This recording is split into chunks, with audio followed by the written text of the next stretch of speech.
আমি মনে করি যে এই জিনিসটা খুব দ্রুততার সাথে সমাধান করা উচিত ছিল, যেটা এখনো পর্যন্ত হয়নি। এখানে আমরা ছেলেরা যেরকম ক্রিকেট খেলি, এখানে মেয়েরাও ক্রিকেট খেলে।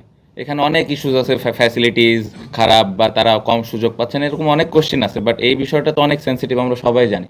সো এই বিষয়টা আমরা সবাই আশা করেছিলাম যে খুব সুন্দরভাবে দ্রুততার সাথে সঠিক একটা সিদ্ধান্ত নিয়ে তাদের একটা সুষ্ঠু বিচার করা হবে। বাট এখনো পর্যন্ত এই জিনিসটা বারবার ডেটই পিছানো হচ্ছে, বা আসলে কোনো ওয়ে এখনো পর্যন্ত আমরা কেউই দেখিনি। সো এটা খুবই দুঃখজনক, কারণ আমি মনে করি যে ছেলেদের ক্রিকেটের পাশাপাশি মেয়েদের ক্রিকেটের অর্জনটাও কিন্তু বেশি আমার ছেলেদের থেকে। আমার মনে হয় তারা আরও বেটার ক্রিকেট খেলেছে বা বেটার কিছু বাংলাদেশ ক্রিকেটকে দিয়েছে। সো তাদেরকে ওই এশিয়া কাপও জিতেছে, তাদেরকে ওই প্রায়োরিটি দেওয়াটা ইম্পর্টেন্ট। আপনি যদি দেখেন এশিয়া কাপ জেতার পরে অনেক মেয়েরাই আছে যারা এখন আসলে ক্রিকেট খেলতে চায় বা ক্রিকেট মাঠে আসতে চায়। আমরা সবাই আশা করেছিলাম বা আশা করি যে এই জিনিসটা যত দ্রুত সম্ভব একটা প্রপার ইনভেস্টিগেশনের মাধ্যমে জিনিসটা যেন সমাধান হয়। যেহেতু এটা এখনো হয়নি, আবারও আমরা আশা করি যে এই জিনিসটা যেন তাড়াতাড়ি হয়। তাহলে আমার মনে হয় যে মেয়েদের যে সেফ ফিল করার বিষয়টা এবং মন খুলে মাঠে এসে মন খুলে তাদের যেই ট্যালেন্ট আছে শো করার বিষয়টা, এটা যেন তারা মন খুলে করতে পারে। সো এই জিনিসটা যেন খুব দ্রুততার সাথে